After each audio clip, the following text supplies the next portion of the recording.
Muito boa, viu? A Casa de Davi. Quem já viu? Viu, mano? Muito boa. Para mim, uma das melhores dramaturgias acerca do Golias com Davi que eu vi até hoje. Quem tiver a assinatura Prime, A Casa de Davi. Oi?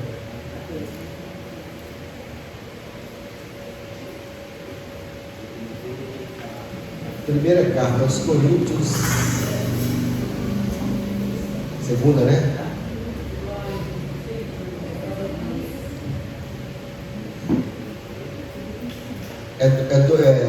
Qual vai ser? Qual capítulo?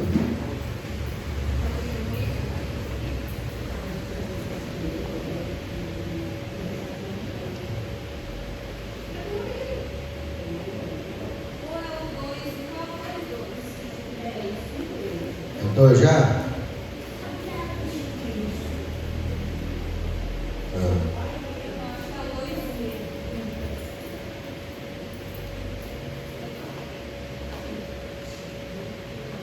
Então vamos lá, 2 Coríntios capítulo 2. Eu estou querendo, irmãos, começar, se vocês concordarem, a gente reler de novo o livro de Apocalipse. Né?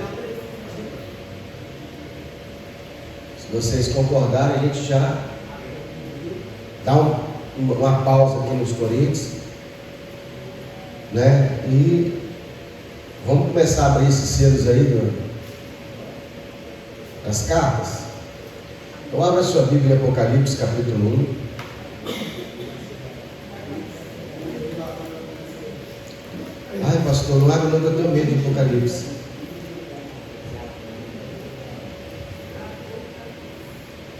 É muito importante a gente estar relendo o Apocalipse, porque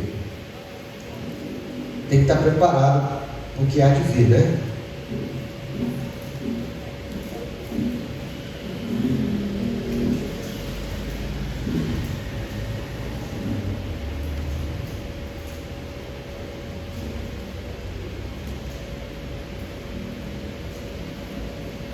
Ontem eu peguei um passageiro e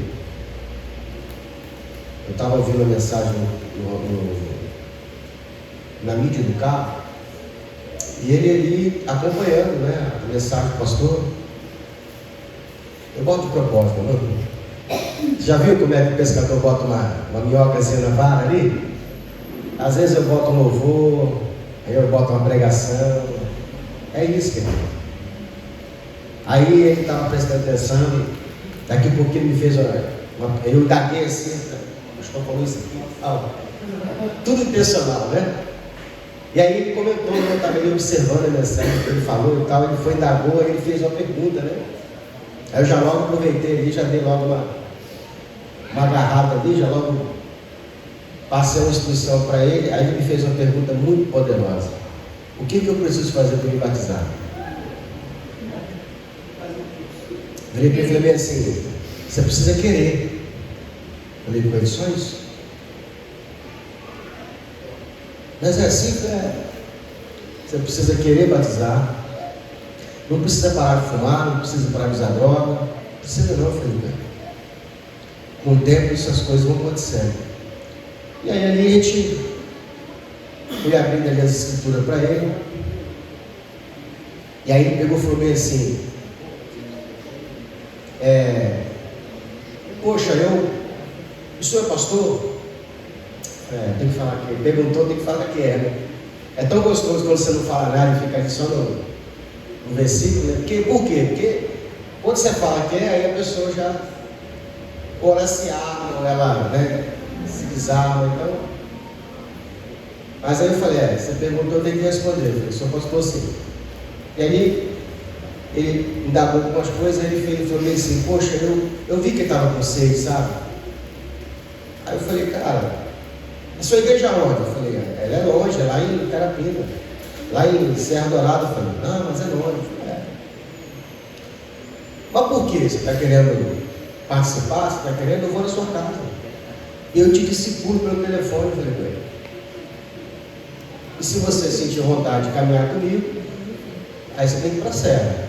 Se você só quer matar a sua sede, eu te dou o caminho e você escolhe um lugar para congregar. Você precisa congregar em algum lugar.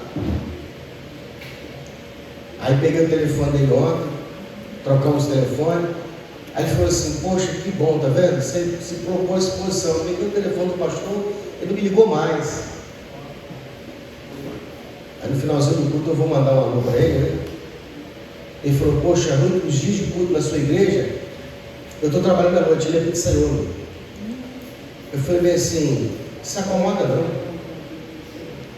Marca um dia, que dia que você está de folga? Ele: quarta-feira. Eu falei: marca lá, chama as 3 pessoas que eu vou lá e faço culto na sua casa. Se você não pode ir na igreja, a igreja vem até você. E falei assim: e se der certo, a gente abre uma igreja lá perto da sua casa? Aí ele falou: poxa, que legal, gostei de ver o senhor. Falei: eu estou com sede de alma, eu tenho que ter a alma. Falei: estou devendo alguém. E aí, por que eu estou falando isso? Cada um de nós somos um pescador, um ganhador de alma. Se cada um de nós se preocupar em trazer mais um, lembra quando eu já congreguei a igreja Assembleia de Deus. A Assembleia de Deus tinha um jargão que falava meio assim: cada alma que você ganha, você está colocando uma pedrinha na sua coroa. Então é mais ou menos por aí. Não vai ter coroa de verdade, né? A coroa é as pessoas que nós ganhamos para Jesus. Então, quanto mais você ganha alma para Jesus, mais você está enchendo a sua coroa de brilho, de glória. Vamos lá? Carta Apocalipse do apóstolo João. A palavra Apocalipse significa revelação. É importante que você entenda que Deus ele fala por meio de símbolos. Então, essa carta está cheia de símbolos. Se você descobrir os símbolos, você consegue ler essa carta. É só trocar os símbolos e o significado dela. Capítulo 1 de Apocalipse, versículo 1. Revelação de Jesus Cristo, a qual Deus lhe deu para mostrar aos seus servos as coisas que brevemente devem acontecer.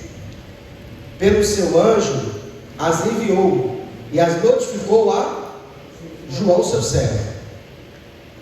Então, quem foi que entregou essa mensagem a João? Através do anjo. Ó, a Vitória já pegou. Quem sempre traz as revelações para nós são os anjos. Quem colhe as orações são os anjos, né? Versículo 2: o qual testificou da palavra de Deus e do testemunho de Jesus Cristo e de tudo quanto tem visto. Bem-aventurado aquele que lê e os que ouvem as palavras dessa profecia. Então você é bem-aventurado quando você lê, quando você ouve e quando você crê. Ouve as palavras da profecia. Então a revelação do Apocalipse, ela tem uma profecia. Coisas que já aconteceram, estão acontecendo e irão acontecer. Pastor, esse ouvir aqui é de ouvir? Ou é de só escutar? Porque eu posso estar escutando, mas não dando ouvidos. Dar ouvido é quando eu presto atenção, eu dou atenção e eu executo a ordem de Deus. Tem gente que ouve, mas não pratica.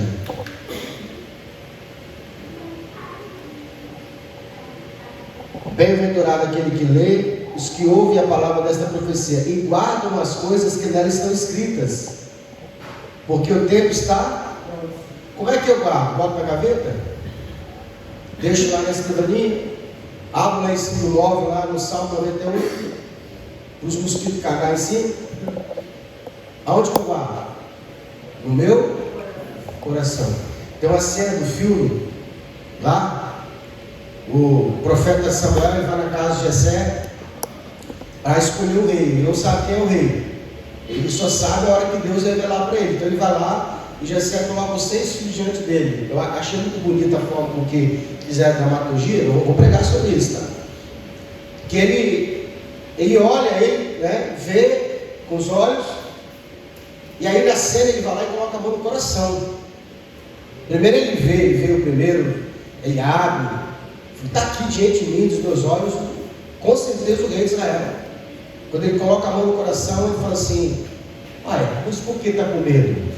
Ó, coloca a mão no coração do outro, e cada um que ele vai colocando a mão no coração, ele vai vendo o que Deus vê. E aí ele fala: cadê? Você tem mais filha? Aí você vem e fala o quê? Tem mais novo, está escondido, não é? Aí então manda chamar. Aí ele repreende ali o Jessé. Aí quando chega Davi, ele olha e ele ri. Na cena o profeta pega e ri. Fala: o que você está rindo? Alguma coisa errada, Samuel? Não, Deus é engraçado, ele fala. Mandou vir cá um rei e apresenta o menino. Aí quando ele coloca a mão no coração de Davi, ele vê todas as guerras que Davi vai ganhar, ele vê o que Davi vai se tornar, ele toma um susto e fala: meu Deus, com certeza está diante de mim o rei de Israel. Então, aonde eu guardo as palavras de Deus? Dentro do coração. E aí, quando eu vou vivendo, e aí está diante de mim uma situação, aí o que eu faço? Saco dentro de mim a palavra de Deus e eu julgo aquela atitude que eu vou tomar, a decisão que eu vou tomar pela palavra de Deus. Essa semana teve um rapaz que trabalhou com os meus carros da empresa e ele quer voltar, aquilo que eu te falei. E aí eu falei com ele: você precisa arrumar X valor, uns R$1.500 para ele voltar. Ele falou: cara, eu não tenho, mas eu tenho esse celular aqui. Aí mostrou lá o celular novo, vale uns R$2.000. Falei: cara, eu não vou nem fazer muito esforço não. Se eu tiver que pegar, eu vou te pagar 1.000. Eu vou ter que vender, está usado. Eu tenho certeza que se eu falasse nos 1.000, ele ia trazer o celular e arrumar 500 para pegar o carro. Na hora a palavra de Deus veio e falou assim: pergunta da nota. Aí eu falei: ele tem nota? Aí ele falou: não tenho. Eu falei: eu não posso pegar. Vou falar 1000 coisas para ele lá, mas é só por um motivo que eu não vou pegar. Porque a palavra de Deus não me permite mexer com coisa ilícita. Porque não vou nem julgar, mas tem grande possibilidade de ser roubado. Que ele pegou de alguém. Nós temos também na equipe lá um motorista que ele está com a conta bloqueada, porque ele foi até uma loja, comprou um celular, o celular não tem nota, estava trabalhando com o celular. E aí o dono do celular deve ter rastreado lá, alguma coisa lá, e achou a situação lá, deve ter câmeras. Eu sei que esse rapaz que comprou o celular, que dirige um dos meus carros, ele está respondendo o processo criminal, foi chamado na delegacia, teve que trazer o celular, e só não ficou preso porque é uma coisa muito pequena. Aí foi julgado e teve que pagar a cesta básica, mas a conta não foi bloqueada, porque está com o sistema lá do crime. E ele falou: Renato, perdi o celular, perdi o dinheiro, eu tenho que pagar a cesta básica, e eu vou ter que esperar essa situação reverter o negócio da conta da Uber. E aí eu não quis julgar nem nada, falar nada. Eu falei: deu mole, amigo. Infelizmente aí você deu mole. Então onde eu guardo a palavra de Deus? No coração. Deixa eu falar uma coisa para você. Ninguém aqui é super-homem, não, santão, não. Quando você se depara com as leis de Deus, às vezes a sua vida naquele momento, você não consegue cumprir tudo aquilo que está escrito. Você precisa de um tempo para você ir se adaptando. Então o que a pessoa muitas vezes ela está entrando ontem na igreja, ela está caminhando já tem uns 2, 3 anos, aí ela se depara com a palavra de Deus que cobra dela aquela atitude, aí fala: poxa, nós temos pessoas que muitas vezes ele não tem nem fé, nem condição de, naquele momento, ele tomar atitude para cumprir a palavra de Deus. Eu lembro uma vez que eu aconselhei uma irmã, muito sincera, muito sincera. O bispo tinha dado um estudo sobre casamento, e aí, diante daquela situação, ela não estava apta, né? A palavra de Deus cortou o lado dela em relação ao casamento. Resumindo, ela estava vivendo adultério. E aí ela me procurou, falou: poxa, queria conversar com o senhor, eu vejo que o senhor é um cara realmente tem aberto, porque às vezes a pessoa não tem acesso ao líder, mas vai nos irmãos. Aí eu sentei para conversar com ela me explicou a situação dela. Falou: poxa, eu vou separar do meu marido. Tem uns 10, 15 anos que estava com o cara. Eu falei assim: não, de forma alguma. Falei: você está bem com ele? Estou. Está feliz com ele? Estou. Então continua. Deus te chamou assim? Foi. Fica assim. Mas posso dar um conselho? Ela o quê? Se prepara. Prepara seu coração, prepara sua vida. Porque se um dia Deus mudar isso aí, você já está preparado. Na época, acho que ela não poderia ser batizada. Alguma coisa assim. E aí, acho que era isso. Não estou lembrado bem o que era. Não. Era uma coisa assim, não tenho certeza, mas eu acho que era uma coisa assim. E ela não foi embora, ela continuou caminhando, ela participava da igreja, a gente recebeu ela com amor e carinho. E vamos passar um tempo, não sei se foi 3 anos, se foi 4 anos, foi 5 anos, a situação aconteceu, o pai dela faleceu. Ela não pediu, não foi uma coisa que foi profetizada, amaldiçoada, a situação, a vida levou aquilo ali. E aí ela faleceu, o cara faleceu. O cara faleceu, ela passou o luto. Eu achei muito bonito que ela falou assim, me chamou, falou assim, ela falou assim: lembra aquela palavra que você me deu? Lembro. Poxa, eu estou firme e forte, estou preparado para agora eu poder cumprir a palavra de Deus daqui por diante, agora para viver a família. E é isso. Às vezes a pessoa se desespera porque aquela palavra ali, e agora? Você vai dar um cavalo de pau na sua vida? Você não vai aguentar. Deixa Cristo formar no teu coração primeiro. Deixa o próprio Senhor aos poucos mudando o seu caráter, te fortalecendo, te preparando. Ele vai ter a situação. Então guarda no coração. Vai ter situações que você não vai ter fé, não vai ter força. Calma. Deixa tudo no seu tempo. Lembra isso?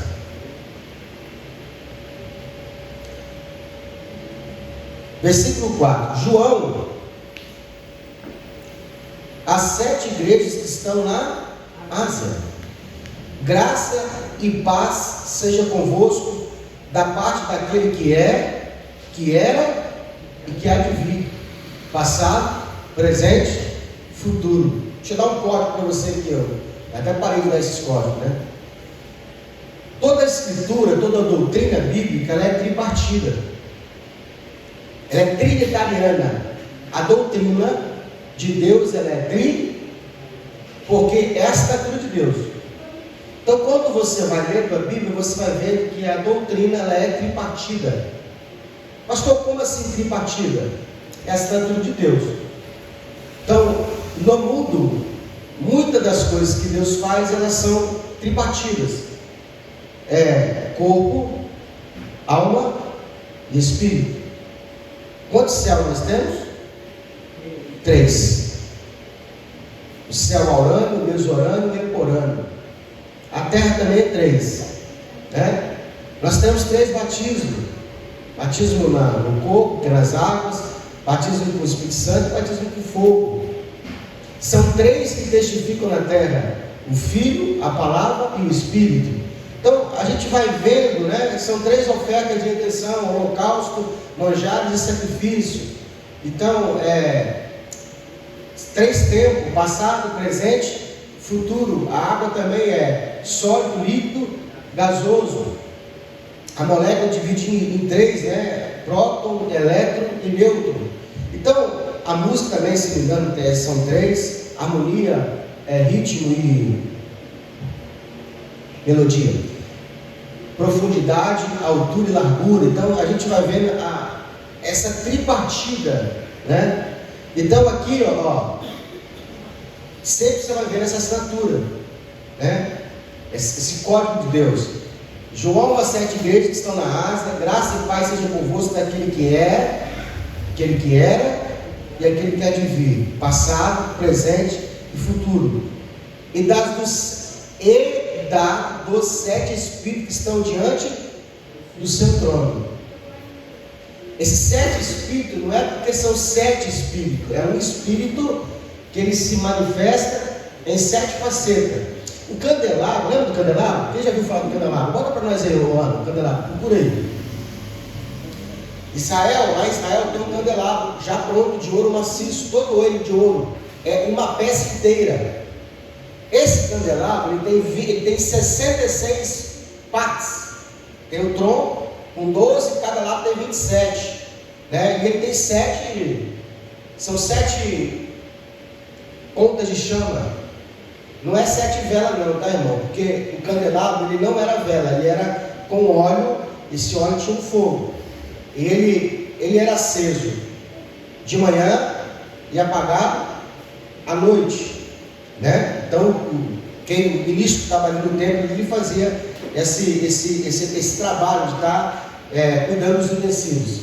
Aí não vai colocar para a gente o candelabro ali. Esse candelabro ele representa o Espírito Santo. E ele tem esses sete espíritos, representa esses 7 espíritos. Quando eles estavam dentro do tabernáculo, dentro do santuário lá, daquela parte onde os sacerdotes eles trabalhavam, a única luz que estava ali dentro é a luz do candelabro. Lá, tá vendo?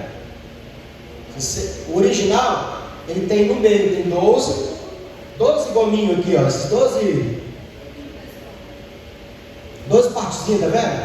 E aqui tem 27, e são 7 lâmpadas, né? Que representam o Espírito de Deus. Israel tem ele enorme.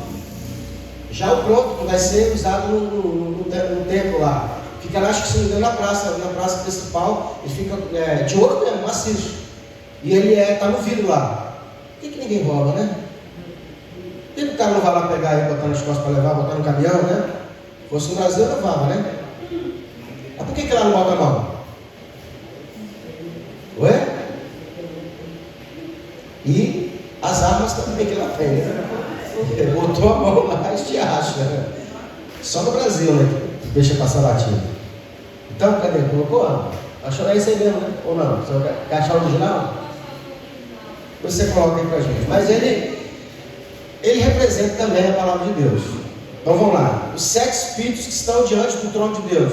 Deixa eu te falar uma coisa com você. Tudo que está descrevendo aqui, tudo que João está vendo, João ele teve uma visão, um arrebatamento de sentido.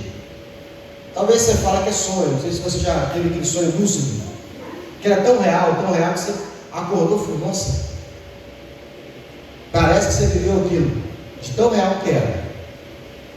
Chama-se arrebatamento de sentido. Esse mundo que nós vivemos, ele é a cópia do verdadeiro, né? Então, João está vendo o verdadeiro, e o que nós estamos vivendo é o quê? É só a cópia, tá? Pastor, como assim? Isso aqui não é muito real, não. Se apega muito isso aqui, não, porque isso aqui é transitório. É que quando você passar desse mundo para a eternidade, que você chegar na eternidade, no mundo real, é que você vai ver que isso aqui é uma cópia. Então, tudo que nós temos aqui na terra é cópia do que tem no céu. Entendeu?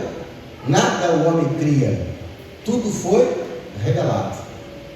Toda a tecnologia que nós temos hoje foi Deus que deu. Não sei se vocês sabem, mas a tabela periódica, por exemplo, foi por revelação. Quem criou a tabela periódica, né? Não sei o nome do cara, mas ele disse que ele estava ali precisando de terminar ela e ele explorou lá, fez uma reza, cochilou, aí ele viu o sonho, aquelas peças que estavam faltando, e colocou alguns elementos que estavam faltando, e criou a tabela periódica, a sua ordem, o seu peso, e ainda deixou alguns minerais que ainda naquele momento não tinham sido descobertos, que no futuro foi descoberto. Revelação. Vamos lá. Esses 7 espíritos que estão diante do trono de Deus, da parte de Jesus Cristo, que é fiel testemunha, o primogênito dos mortos, o princípio dos reis da terra, o príncipe dos reis da terra, aquele que nos ama em que seu sangue nos lavou dos nossos pecados. Está vendo? Se você ler a Bíblia, você vai ver que quem lava os pecados é o sangue, não é você quem deixa de pecar. E às vezes a pessoa está se esforçando tanto para parar de pecar, achando que ela tem que parar de pecar. Aí ela não consegue, ela desanima. Porque ela fala assim: não vou ficar na igreja. Eu estou vendo lá um povo sincero, né? As pessoas estão conseguindo acertar e eu não consigo acertar, e acaba o quê? Eu vou sair, vou voltar para o mundo. Calma, fica aqui com a gente. Vai se envolvendo, vai se envolvendo com a obra. E aí, devagarinho, o sangue de Jesus, ele vai lavando os teus pecados, vai te tirando esses pecados. Isso não quer dizer que a gente vai ser frouxo, vai enfiar a cara no pecado. Não, já que Jesus vai tirar, deixa eu botar a cara no pó mesmo e enfiar a cara no pecado. Não é isso que eu estou querendo dizer. É porque o mais sincero de nós, com tanto esforço que quiser fazer, não vai conseguir vencer tudo. Existe sempre um calcanhar de Aquiles, sempre uma manchazinha que você não consegue tirar. É de propósito, para que seu coração não se soberbeça e você acha que você é melhor que os outros. Eu lembro isso. Estava no nível, eu jejuava 5 vezes por semana, lia a Bíblia 6, 8 horas por dia. E jejuava 5 dias na semana porque eu era casado. Senão eu jejuava 7. Aí como é casado, você não pode. E eu queria chegar assim no nível que os crentes falam assim, está no óleo. Estava com toda sinceridade. E eu realmente achava que eu tinha. Estava num ponto assim, sabe? Venci. Estou no nível legal. E aí um dia eu caí no pecado. E aquilo me entristeceu muito. Eu fui falar com Deus, fui chorar. Irmão, foi tão triste. Porque quando eu estava jejuando, orando, me consagrando, eu vi as manifestações de Deus. Mas assim, no dia que eu caí, aparece alguém na minha porta e pede para expulsar um demônio. Aí eu falei, você roubou hoje? É Deus. Tivesse sido ontem. Demônio. Fui lá, botei a mão, eu estava meio com medo, sabe? Os pés meio bombeados, fui lá botar a mão. Falei, não vai sair, eu pequei. O demônio saiu, não falou nada, não me entregou. Falei, Senhor, obrigado que me entregou. O Senhor falou comigo assim: você confia na sua força. Seu problema é que você confia na sua justiça. Meu filho, tudo é por graça. Não é você, sou eu. Não é o que você faz, é o que o meu filho fez. Eu chorei muito, sabe? Daquelas mazelas do ser humano, como é que ele vive no lixo, né? Então, de lá para cá, o Senhor foi me convertendo. Por isso que, às vezes eu falo aqui, a pessoa, pô, o pastor vai falar que pode tudo. Eu nunca disse que pode tudo. Eu disse que mesmo você sendo sincero, fazendo tudo para você fazer, você vai errar. Não vai ter força para vencer, né? Então, mas eu quero que você entenda que a força está no sangue de Jesus. Aquele que nos ama e em seu sangue nos lavou dos nossos pecados e nos fez reis e sacerdotes para Deus e para seu Pai. Diga comigo, reis e sacerdotes. Coloca entre parênteses, reis e sacerdotes. Está escrito lá, não está? Cadê? Está aqui, versículo 6, reis, reino e sacerdotes. Reino e sacerdotes. Por que isso aqui é importante, pastor? Vamos explicar? Vamos para o quadro?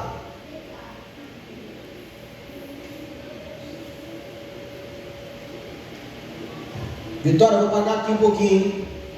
Você escreve de novo.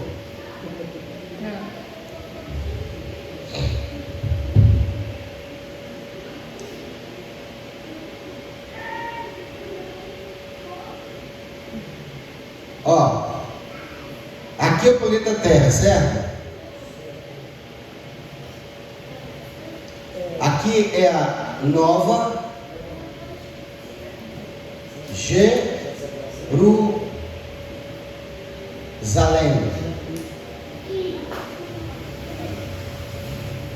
Quando Jesus voltar, Ele vai instituir o reino dos céus. A Nova Jerusalém, a cidade santa, ela não vai tocar o solo. Essa terra que nós Estamos. Diga por quê, pastor? Porque ainda a terra não foi purificada. Ainda vai ter pecado nessa terra. Então Jesus ele vem, certo? Vai ter os 7 anos de grande tribulação. Vai ter o arrebatamento da igreja, o rapto dos vencedores. E aí Jesus ele vai voltar para buscar a igreja, certo? O que ele vai fazer? Essa cidade maravilhosa, toda de ouro, show de ouro, que a gente sempre prega, ela vai vir como uma nave, né? Nessa hora os caras que ficam defendendo o OVNI falaram, falei que existia, né? E existe ou não existe OVNI? O que você acha, Jamilton? Existe ou não existe OVNI? Claro que existe, rapaz. Existe vida em outro mundo? Claro que existe. Os anjos são o quê? OVNI. Né? Não esses ET que as pessoas falam, mas existe vida em outro mundo, com certeza. Deus fez os mundos, né? Não é só aqui a terra. Mas vamos lá, Jesus ele vai voltar e ele vai descer, trazer, vai vir na nave, vai vir com ele a cidade santa. Só que essa cidade ela vai o quê? Ela vai sobrevoar, ela vai parar. Por isso o nome é parousia, né? Por isso o nome da Adventista, o Advento. O nome da Adventista é por causa disso, porque eles falam do Advento, dos fins dos tempos, entendeu? A parousia, a cidade santa, ela vai parar. Vai parar onde, pastor? No Brasil? Onde ela vai parar? Em cima de Jerusalém.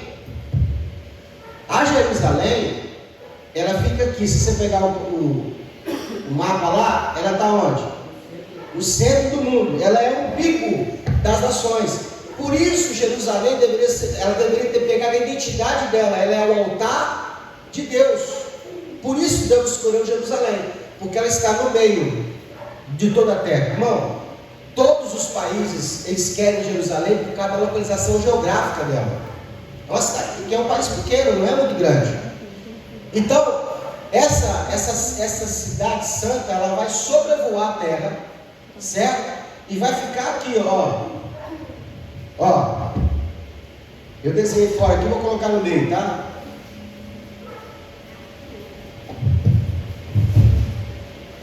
Vai estar aqui, né? Jerusalém. Deixa eu pegar um azul aqui agora.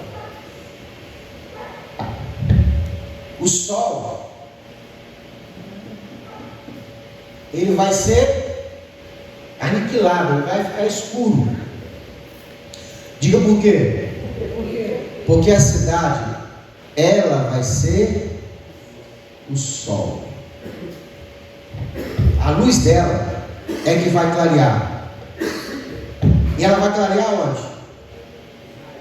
Aqui. Aqui, ó. Aonde não tem a luz da cidade, é as trevas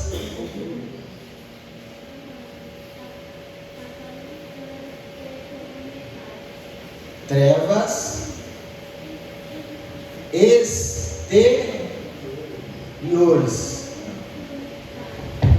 Não tem um versículo que diz assim: serão lançados nas trevas exteriores e ali haverá pranto e ranger de dentes? É isso aí. Então o sol vai apagar. Jerusalém, a cidade santa, ela é a luz do mundo e ela vai clarear aqui. Então aqui tem luz, certo? E aqui vão estar quem? Os crentes derrotados. Amém? E quem mais? As nações que ajudaram a igreja no tempo da tribulação. Então, Jesus vai reinar por 1000 anos. Amém? Então, ali está dizendo assim: o Senhor nos fez como reino e sacerdotes. Quem é os sacerdotes? Sacerdotes. Israel. Israel, ela é o sacerdócio real. As nações virão até Israel e terão trazer os seus dízimos. Aí o crente não dizima, acha que quando Jesus voltar, ele vai falar assim: graças a Deus, acabou esse negócio de dízimo. Eu sabia que esse negócio era coisa do pastor. Aí vai estar diante de Jesus, Jesus assim: traz o dízimo. Hã? O dízimo. Você não trouxe por quê? Não era coisa do pastor, não? Não. Porque antes de ter pastor já tinha dízimo. As nações querem trazer os dízimos até Israel. Por isso Israel é o quê? O sacerdócio real. E quem é o reino? A igreja. Diga comigo: o reino é a igreja. E Israel não vai reinar com Jesus. Foi tirado dela. Abre sua Bíblia, Mateus capítulo 24. Ana, coloca aí na tela pra gente, Mateus 24. Deixa eu ver aqui se é isso mesmo. Não perde Apocalipse não, tá? Eu nem comecei, tá, irmão? É só o esboço. 24. Ou é 20? Vamos ver. Vou abrir também aqui que a gente vai achar esse negócio. Vai abrindo aí, vamos lá.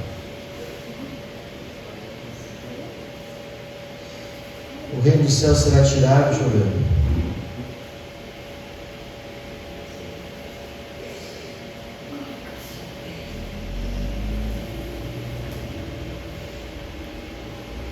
É 21, Mateus 21.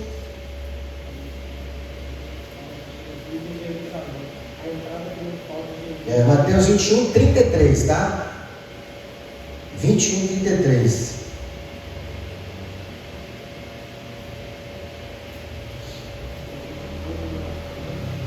Isso.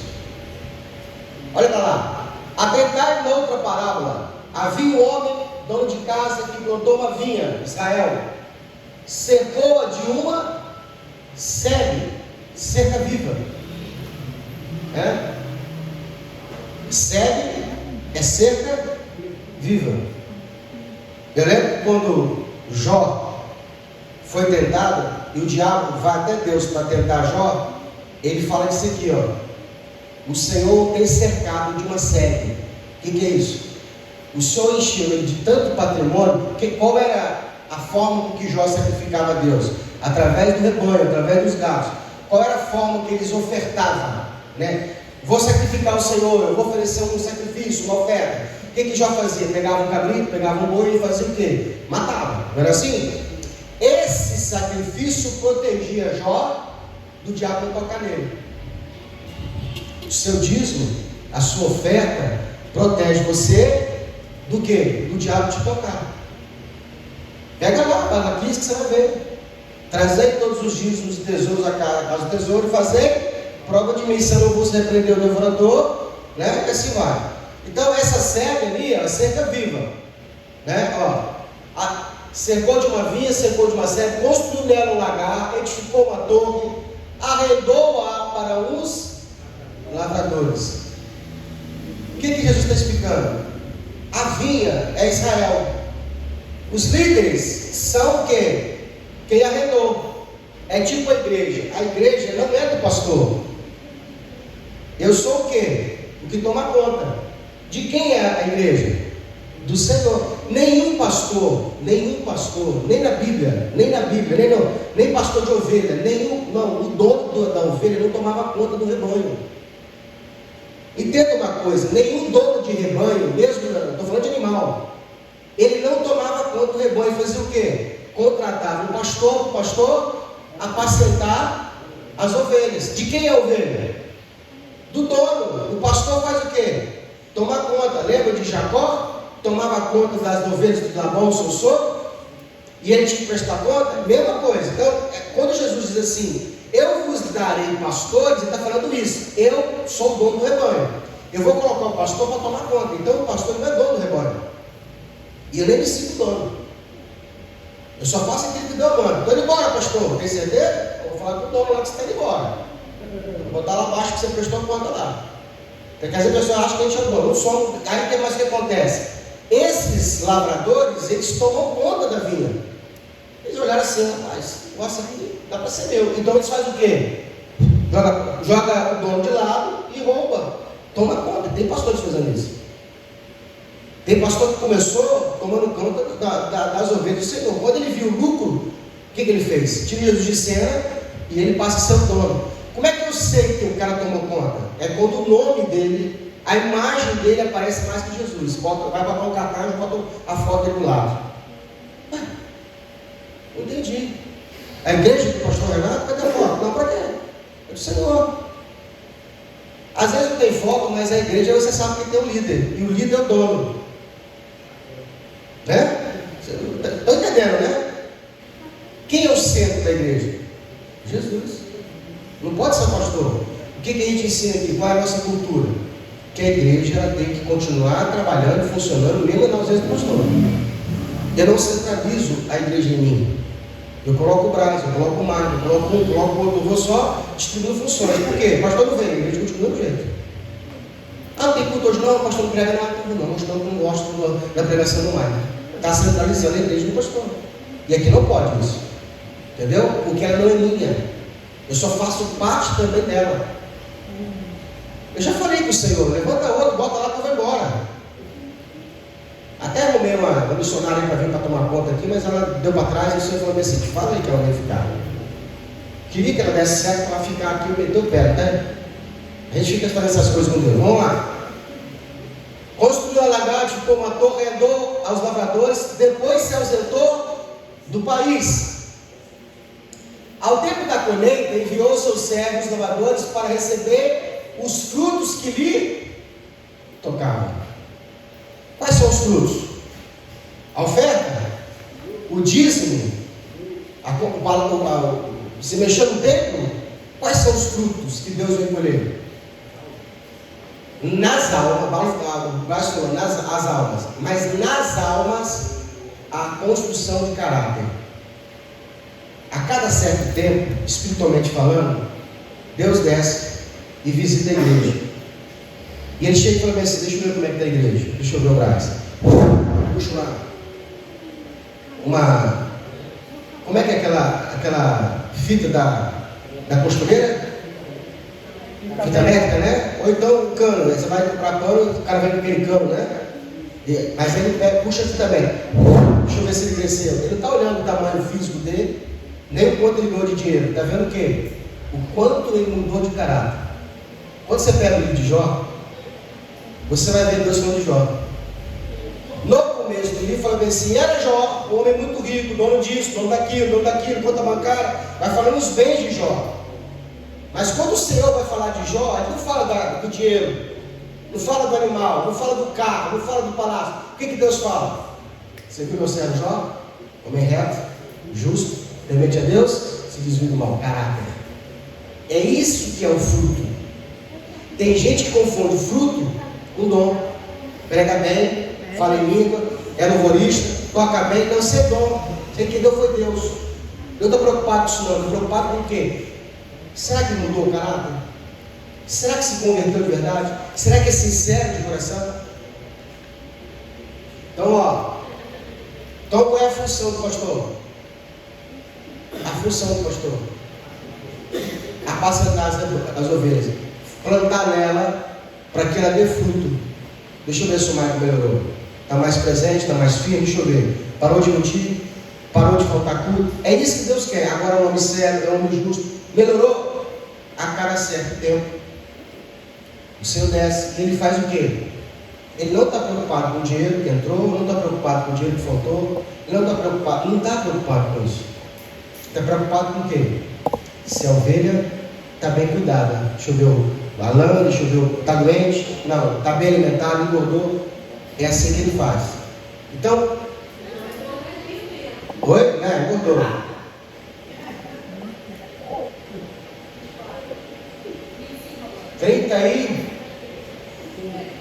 Ao tempo da colheita, enviou seus servos lavradores para receber dos frutos que lhe tocavam. 35. E os lavradores, agarrando os servos, espancaram um, mataram o outro e o... Quem são os servos que o Senhor enviou? Os profetas. Toda vez que Israel estava fora do caminho, o Senhor mandava o profeta para pregar. O que eles faziam? Matavam, apedrejavam. É igual hoje. De vez em quando Deus manda o quê? Um profeta, um servo. Aí o que as pessoas fazem? Eu não gosto de pastor não. Eu não gosto. Tem gente escolhendo o pastor como ela quer. Esse pastor aqui não tem doutrina, eu vou para outro lugar. E ele confunde doutrina com uso e costume. É porque não manda, não fala para poder. Está proibido brinco, está proibido maquiagem.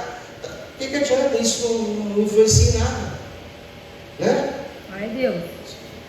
Isso mexe com alguma coisa? Não, deixa a palavra de Deus falar com ela, porque não tira se for da vontade de Deus. Então, é nessa parte que eles estão no ponto, está vendo? Ó, enviou outros servos e eles trataram-nos da mesma sorte. Por último, ó, versículo 37, enviou-nos o próprio, dizendo ao meu filho, levanta aí, respeitarão. Ao 38, mas os lavradores, vendo o filho, disseram entre si, este é, nesse versículo aqui, Jesus está revelando que eles sabiam que Jesus era filho de Deus. Não foi enganado, não. Eles sabiam que Jesus era filho e descobriram que ele poderia tomar posse da herança que era Israel, e eles resolveram matar. Olha lá. Vendo que era o filho, disse entre si, é o herdeiro, ora, vamos matá-lo e apoderemos da herança. E agarrando, lançaram fora da vinha e isso aqui é uma profecia, não tinha acontecido ainda. E Jesus foi crucificado fora de Israel, a vinha em Israel.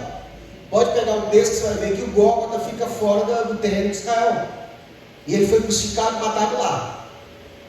Ó, versículo 40. Quando, pois, vier o Senhor da vinha, o que fará aqueles lavradores? Está fazendo uma pergunta a Jesus. Olha aí que eles respondem. Perguntou-lhe Jesus. Não. Respondeu-lhe. Fará perecer horrivelmente os seus malvados e arrendará a vinha a outros e lhes remetem os frutos, nos seus devidos tempos. Porque eles falaram assim, vão dar um castigo digno a esses lavradores, vão tirar a vinha deles e vão colocar na mão de quem? Na mão de quem? De outros. Presta atenção, abre sua mente. Olha como é que Jesus está falando que ele considera a vinha dele como um negócio, como uma empresa. Por que ele faz isso? Porque geralmente uma empresa, ninguém abre uma empresa para que não tenha lucro. Se a empresa não tiver lucro, ela quebra. Está entendendo? Então Jesus compara a igreja como um negócio. Se eu estou te arrendando um negócio, eu quero o que eu quero? Eu quero colher fruto. Se Deus te dá um dom, o que Ele está querendo? Que você use desse dom para dar a Ele fruto. Então é ruim quando a pessoa não dá esse resultado. Por isso que a pessoa não cresce se ela ficar parada. Ela tem que dar fruto. Então imagine você vai trabalhar na empresa, a empresa te deu crachá, te deu uniforme, te deu rotina, pagou o exame demissional, te deu às vezes ferramentas para trabalhar, e aí quando chega no final do mês, o que ela quer? Ela quer o resultado. Cadê o resultado? Não, está fraco o movimento, não consegui fazer. O que a empresa, se você ficar sempre falando isso, o que a empresa vai fazer? Devolve para cá os dons, os talentos, obrigado, beijinho no ombro, tchau, tchau, passa na regaça, suas contas e vaza. O que Jesus está falando? Eu arrendei a vinha para uma pessoa. Os lavradores, quem são os lavradores? Os líderes de Israel, os sacerdotes, os levitas. E ele falou assim: eu queria colher em Israel os frutos. Só que eles perceberam que a igreja era do Senhor e fizeram o quê? Vão matar ele. Ele veio para tomar, vão matá-lo. E eles matam. Olha o que Jesus está falando. 42. Perguntou-lhe Jesus: nunca leste nas Escrituras? A pedra que os construtores rejeitaram, essa vai ser pedra principal, pedra angular. Isto procede do Senhor e é maravilhoso aos nossos olhos. 43, levanta aí. Portanto vos digo que o reino de Deus, diga comigo, o reino de Deus, vos será tirado e dado entregue ao povo. Cadê? 43, né? Ó, e será tirado e será entregue a um povo que lhe produza os respectivos frutos. A igreja tirou de Israel o reino e deu para quem? Deu para nós. Estou arrepiado aqui, ó. É nós. Israel reina com Jesus. Ela é sacerdócio israelita, santo. É dela. Esse negócio de sacerdote, esse negócio de é deles, do mundo. De quem é o reino? Nosso. Então, quando Jesus vier e ele implantar o reino, vai ter dois reinos. o celestial e o terreno. Jesus vai governar em cima e embaixo. Israel vai ser o sacerdócio real e nós, os reinadores, os ministros do reino. Aquele que vencer vai ser o ministro. Pode ter alguém que é judeu que vai reinar? Sim. Paulo, por exemplo, vai reinar, mas tem que se converter à igreja. Israel pode escolher. Israel pode ser só judeu, ou ela pode ser igreja. Entendeu? Nós não. Se é gentil, você pode ser igreja, você não pode ser judeu. Mas se você se converta lá no judaísmo, ela vai ter que obedecer a lei. Não está conseguindo nem pela graça, muito mais a lei. Então, quem entendeu essa parte? Vamos lá para o Apocalipse de novo. Então, entenderam essa parte do reino do sacerdócio?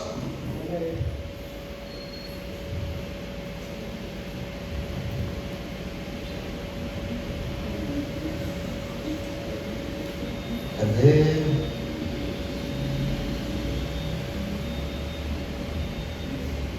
E nos fez reis e sacerdotes para Deus e seu Pai. A Ele a glória, o poder para todos sempre. Amém. Versículo 7. Eis que vem com as nuvens, todo olho verá. Coloca em parênteses aí na sua Bíblia, entre as nuvens. Toda vez que você lê um texto que está falando que vai vir com as nuvens, está falando do arrebatamento da igreja. Entendeu? Toda vez que você vê falando sobre o trono, está falando do rapto dos vencedores. Você não pode. Então, quando ele fala assim, eis que vem nas nuvens, todo olho verá, é o quê? O arrebatamento. Mas tem um versículo que vai dizer assim, orai e vigiai, para que o pai de família não venha sem avisar e vos pegue de improviso. Porque se o pai de família soubesse que hora que vem o ladrão, vigiaria. Eis que vem uma hora que vocês não esperem. Então, esses dois textos estão falando de arrebatamento. E a igreja se dividiu com esses dois braços teológicos. De que o arrebatamento é secreto, o outro fala que é público. E eu te digo para você, não é um só arrebatamento, são 6. Entendeu? E aos poucos a gente vai descobrindo eles. Tem o rapto dos vencedores, que é secreto. Existe o arrebatamento da igreja, que é público. Vai ter o arrebatamento das 2 testemunhas. Entendeu? Então são vários arrebatamentos, são várias cenas de arrebatamento. Não é um só. E é por isso que a igreja fica essa discussão toda, porque as pessoas não querem aprender. Ela não quer desconstruir o que foi construído na mente dela para aprender um novo edifício. Deus precisa na sua mente, aquilo que te ensinaram te trouxe até aqui. Mas para você ir mais adiante, você precisa agora fazer o quê? Deixar o que te ensinaram e aprender novas. Né?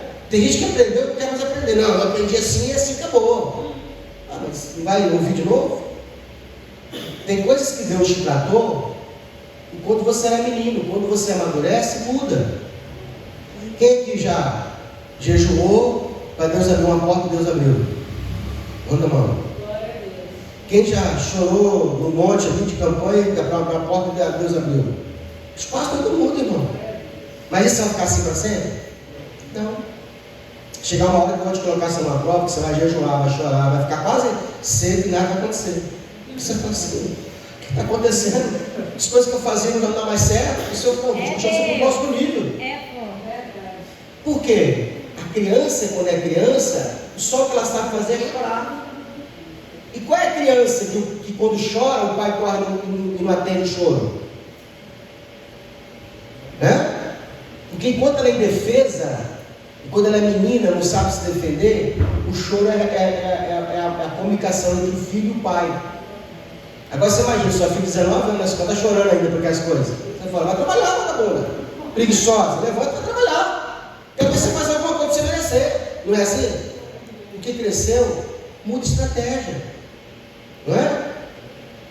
Então, quando Deus, não é porque Deus lá atrás te respondeu com jejum, oração e choro, que a vida toda você vai chorar e Ele vai te dar. sei, pastor, como é que Deus me responde? Vai ver. Subir no monte, o objeto, não vai acontecer nada. Porque se for da vontade de Deus, se Deus quiser te mudar um nível maior, isso não funciona. Eu lembro uma vez que eu fiz isso. As portas estão fechadas, eu vou jejuar, eu vou orar e... Mas o que aconteceu, Deus veio conversar comigo. E aí, vai ficar aí no chão? Vai levantar não? O Senhor me respondeu, me mata logo. Eu falei com Deus. O Senhor falou comigo assim, quero te entregar grandes coisas, mas você não quer crescer? Eu te chamei você para um amadurecimento. Parece que as lágrimas secaram, irmão.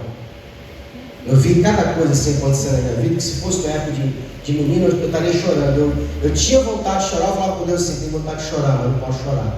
O que é isso? Amadureceu. Quem é pai de família sabe. Você tem que encarar a vida, por mais difícil que ela seja, com dor ou sem dor, com vontade sem vontade. Meninos fazem o que querem, adultos fazem o que precisa ser feito. Entende? Você faz o que você quer, você não é menino. Quem é adulto faz o que tem que ser feito, irmão. Pai de família, quando sai para trabalhar de madrugada, pode estar chovendo, pode estar com frio, pode estar com dor, com vontade, sem vontade, ele fala, tem que pagar as contas, não tem jeito, tem que ir. Isso é o que? Amadurecimento. O que Deus quer de nós? Que você faça as coisas que Ele quer, mesmo não querendo. Mesmo que você não queira, você tem que fazer. Isso é ser fiel. Ser fiel não é não pecar.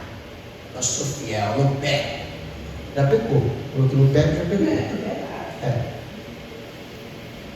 Por que tem gente pecando e Deus chama de fiel? E tem gente que não peca aparentemente e Deus não chama de fiel? Porque fiel é aquele que você pode contar com ele. Tem empresário que não bota o pé na igreja, mas quando eu falo assim, eu preciso que você levante uma oferta, eu dou uma oferta para tal obra, o empresário vai lá e $1 milhão. Aí às vezes fala com o filho dele, um crente, que está no monte, que está no pé, né? Tem nem ideia, seguro da real, não consegue soltar. Mas como é que Deus pode te encher de prosperidade se quando Ele te chama você não tem? Porque sempre Deus vai te enriquecer primeiro para depois te pedir. E nunca Ele vai te dar a conta, Ele sempre vai te dar sobrando. Porque Deus sabe, se Ele te der a conta, você não vai querer dar. Então fique atento. Quando algo grande bater na sua mão, você fala assim, engraçado, é além do que eu preciso. Guarde, tem um propósito. Porque lá na frente você vai entender. Entendi. Às vezes, ele acho que vai participar disso, às vezes eu estou no carro e eu vejo uma oferta, uma gorjeta a mais do que o normal de um passageiro. Eu falo comigo assim, isso não é meu. Porque chega um nível financeiro que R$10, R$5 não muda a sua vida, mas muda a vida de uma outra pessoa. Entendeu? Pode não mudar a sua. R$3, R$2, sabe disso, não muda a nossa vida, não muda o seu dia não. Mas faz diferença na vida de uma pessoa. Deus. O que Deus está fazendo? Estou colocando a mão do meu fiel ali, que lá na frente ele vai entregar para outra pessoa que está precisando. Aí dependendo da pessoa, ela fala, opa, vou comprar um celular novo. Não faz isso não. Ora a Deus, assim, tem uma coisa errada, vem um dinheiro a mais aqui. Tem um propósito. Deus enriqueceu Israel quando Israel saiu do Egito. E o que Israel fez? Fez um bezerro para adorar. E tem gente que não sabe lidar com finanças, não sabe lidar com dinheiro. E aí vai fazer o quê? O que não tem que ser feito. E aí o que aconteceu? Israel faz o bezerro para adorar, quase que eles deu mata a eles. Matou, né? Levou 40 anos, matou. Matou na hora, porque Moisés deu na fé, mas matou. Aí os filhos deles vão herdar. Aí quando eles entram na terra, o que Deus faz? A semente. Agora vocês vão plantar. E quem sabe a semente, o o poder que uma semente tem? Ela é poderosa para te enriquecer, desde que você a plante, não coma. Tem gente que come semente. Posso fazer uma pergunta? Sempre. Eu queria entender como é que funciona, igual para a gente, né?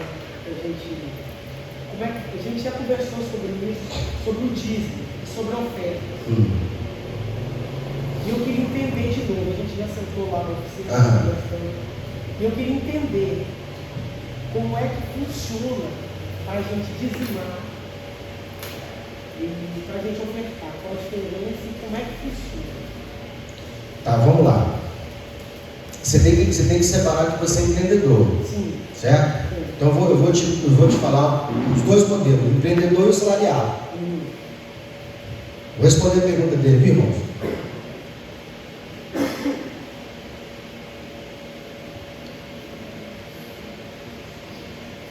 Eu vou dar aqui um exemplo fictício. Vocês vão entender. Vou imaginar que o Rubem ele trabalha de Uber, e aí no final do mês você faturou 10 mil, ó. Certo? 10 mil. Isso aqui é o faturamento bruto.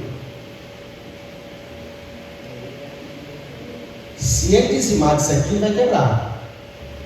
Serve para vocês também. Empresa não dizima. Empresa faz o quê? Tira oferta.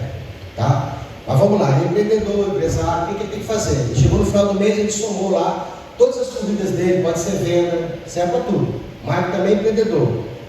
Giovanni também é empresário.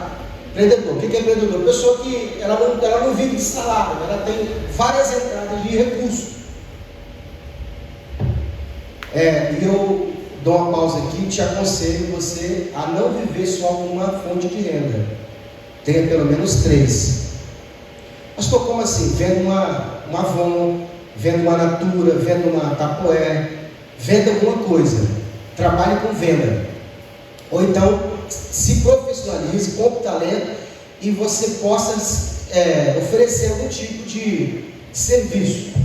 Existem 3 tipos de coisas que você pode fazer. Produto, serviço ou acesso. Isso aqui é venda, venda. Qualquer um que mexe com dinheiro, é uma dessas 3 coisas que você está vendendo. Ou você vende produto, ou você vende serviço, ou você vende acesso. Eu vendo produto, eu vendo serviço, eu também vendo. Ele comprou um acesso meu, ele quer trabalhar com aplicativo, ele não tem carro, eu vendi o quê? Um acesso para ele, então eu alugo o carro da minha parte. Deu um acesso para ele trabalhar com aplicativo, então você tem que ter, né? Quem mexe com aluguel também está dando o quê? Um acesso à moradia. Eu também vendo produto. Eu compro produto do distribuidor, o preço está embaixo, negocio com o distribuidor, boto um anúncio na internet e estou vendendo. Semana passada, mês passado, eu vendi um produto que eu vendo para emagrecer, o ticket dele é alto, é R$600, eu ganho 300 e pouco nessa venda.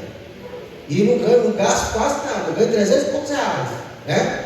Então você tem que vender, vamos lá. Então o Rubem ali, ele é empresário, faturamento. Aí o que ele tem que fazer? Ele tem que descontar aqui tudo que dele foi o quê? Despesa. Despesa.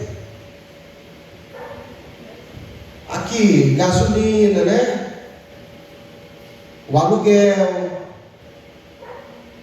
o imprevisto, certo? Vamos imaginar que ele é um cara bem organizado e ele não tira todo o dinheiro que entrou. Ele faz o quê? Ele faz uma retirada mensal. Vou dar um exemplo, que ele tirou 3 mil. Esses 3 mil aqui dele seria o quê? Prolabore. Prolabore. O que é o prolabore? Independente se entrou 10 mil, entrou 15 mil, ele tira o quê? 3 mil. Que se ele é um empreendedor, ele tem que deixar o dinheiro guardado. Isso aqui eu estou dando o modelo ideal, depois você vai adaptando a sua vida. Pastor, não está sobrando isso tudo não. Está só sobrando o quê? 2 mil. Certo? Aqui que você vai tirar o quê? Divide por 10. Diga comigo, divide por 10. Aí você vai tirar o dízimo.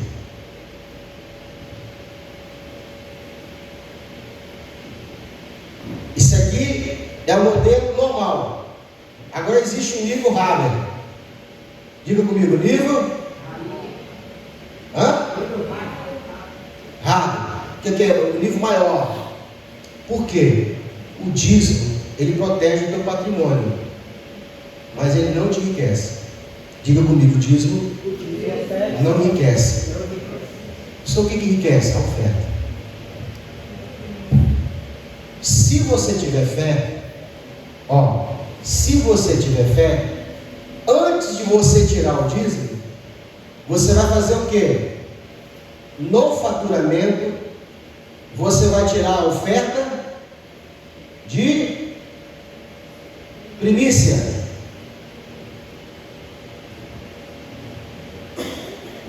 Não mexa com isso se você quiser prosperar. Se você quiser enriquecer, se você não quer enriquecer, se você não quer ter dinheiro entrando para tudo quanto é lado, não mexa com isso, não faça isso. Isso aqui é muito poderoso. Não é para qualquer um. Como assim, pastor? Quando eu tiro a primícia, eu pego o faturamento. Diga comigo, o faturamento. Valor bruto. É tudo que entrou na sua mão.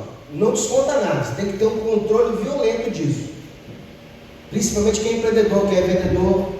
Imagina alguém que está vendeu R$1.000. Só que o produto é 700. Quanto é o lucro? 300. Então o dízimo dela vai ser 30. Porém, se ela for tirar a primícia, é em cima dos 1.000 que ela vendeu. É isso que a empresa faz. A empresa tira oferta de primícia. Aí você pega isso aqui e divide por 30. Divide por 30. Não, 30%. Não bota por cento, não precisa se complicar. Divide por 30. Vai dar o quê? 300, né? Não, de 10 mil vai dar 300 e pouco. Foi maior ou não foi? Foi maior ou não foi? O que vai acontecer? A sua próxima colheita vai ser maior. Quando chegar nesse nível, você vai parar de fazer cálculo. Você só vai fazer cálculo para entregar a premissa. Por quê? Porque vai chegar um nível onde você não precisa mais de fazer cálculo de dinheiro. Não tem esse cálculo que a pessoa faz. Para vir comprar uma pizza, tem que fazer um cálculo que você está para comprar. Você chegou num ponto que você não faz mais esse cálculo. Tudo que você quer comprar, você consegue comprar. Por quê? Porque Deus vai te colocar onde? No nível... o sonho de Deus é que todos vocês virem empreendedores. Ninguém trabalha para ninguém. Deus não quer nenhum adorador trabalhando para os outros. Pastor, o que eu vou fazer? Pedir emprego? Não. Ninguém pedir conta de emprego. Não é isso. Estou dizendo para você que se você começar a fazer isso, automaticamente você vai ser empurrado para ser um empreendedor. Então, eu consegui tirar sua dúvida? Tem certeza? Então você tem que fazer. Sua esposa trabalha? Não, mas ela vende alguma coisa. O serviço, uma coisa ela faz. Ela vai pegar o mês dela e vai lá ver quanto ela faturou. Se ela quiser entregar a oferta, pastor, eu não quero mexer com premissa ainda, tira uma oferta. R$50, R$10, R$1. É o seu coração. Você olha e fala assim, quanto o senhor quer de oferta? A oferta ela é voluntária, ela não tem valor. A premissa tem um valor. E ela é feita primeiro. Antes de qualquer outra coisa, ela é sagrada. Lá em casa é sagrada. Hoje é 27, amanhã é 28, não é? Amanhã é aniversário. Você não sabe? Agora. Ó, amanhã lá em casa, já levanto de manhã fazendo o quê? Fechando a conta da empresa, fechando a conta da igreja, fechando a minha pessoal, da minha esposa, da minha mãe. E começa o quê? Fazer os cálculos. Por quê? Tem que tirar todos os valores de primícia. Depois eu vou tirando os dízimos. A minha é muito complicado, porque é muito dinheiro que entra de um lado para o outro, tem que somar tudo lá. Aí o que eu faço? Quando eu tenho o valor da premissa, no dia primeiro, eu acordei de manhã, a primeira coisa que eu faço é fazer transferência para o pastor. Não fica aqui na igreja, ela vai para o pastor lá em São Paulo. Por quê, pastor? Porque eu não posso comer meu dízimo, eu não posso comer da minha oferta. Eu tenho que fazer o quê? Eu tenho que dar para alguém maior do que eu, para ele me abençoar. Princípio de bênção. O maior abençoa o menor. E aí quando chega no dia primeiro, eu mando por ele, pastor, está aí a oferta, faz oração. Ele fala, ô amado, faz oração por mim. Quando eu tirei a primícia, pronto, eu tirei a primícia, aí eu fico tranquilo. Essa, irmão, a primícia da minha empresa, da igreja, a minha, da minha esposa, da minha mãe, eu vou fazendo tudinho. Depois que eu tirei a primícia, e é primeiro mesmo, eu mando primeiro. Aí depois eu vou tirar o dízimo. Aí eu tiro, por exemplo, vou imaginar, disse aqui, ó, ele tirou aqui, ó, primícia aqui, certo? O empresário, tá vendo? Não tirou aqui? A empresa ofertou isso aqui, mas ela não dizima não. Entendeu? Aí agora, disso aqui, ele vai tirar o quê? O dízimo. Então o dízimo, a primícia de 300 dá 33, não dá? 3 mil, a primícia de 3 mil. Se você dividir 3 mil por 30, vai dar isso aqui, não vai? Aí o dízimo seria o quê? 300, não seria? Menos de 33. 260. Isso aqui seria o dízimo. O dízimo é depois. E eu tiro a premissa do dízimo, porque baixou o valor. É meio matemático, né? Quem está entendendo? O que eu quero que você entenda? Simples. O dízimo, o que ficou para mim? O que eu tirei para mim? De tudo que eu ganhei. Quem ganha salário, por exemplo? A empresa pagou lá você. Ela te paga o valor bruto, não paga? Não tem um desconto no INSS? Você tirou o desconto do INSS, não veio o líquido lá embaixo? O dízimo é em cima de quê? Do líquido, que veio da sua mão. Mas a premissa, se você quiser, tem que ser em cima do valor bruto. Então a empresa está pagando assim, 1.900 e pouco.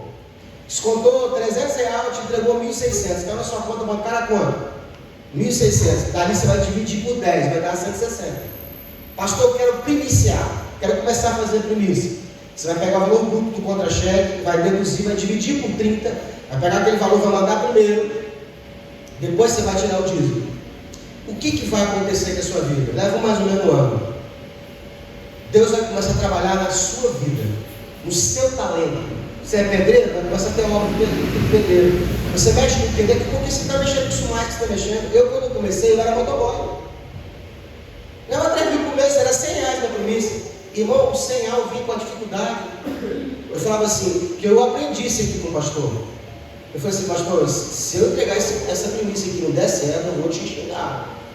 Que faz uma falta esse 100 reais para mim, pastor. O pastor falou, bem, faz aí, faz prova. Aí comecei. Primeiro mês, segundo mês, terceiro mês, quarto mês, liguei para ele, pastor, já são 6 meses, pastor. Ele perguntou assim, você plantou o quê? Maçã ou alface? Eu falei, não entendi. A sua plantação, a maçã ou alface? Eu falei, ele falou, se a alface dá com 30 dias. Quanto custa o pé de alface? Hoje R$2, né? R$1,50. E o quilo de maçã? 15, 17. Ele falou bem assim, você quer que Deus te dê coisas grandes ou coisa pequena? Eu falei, uma coisa grande. Eu falei assim, então espera. A plantação vai sair. Levou um ano, irmãos. Um ano. E realmente, quando veio pé de maçã. A colheita foi muito grande. E de lá para cá, veio. Hoje, a minha premissa é 10 vezes mais do que eu entregava lá.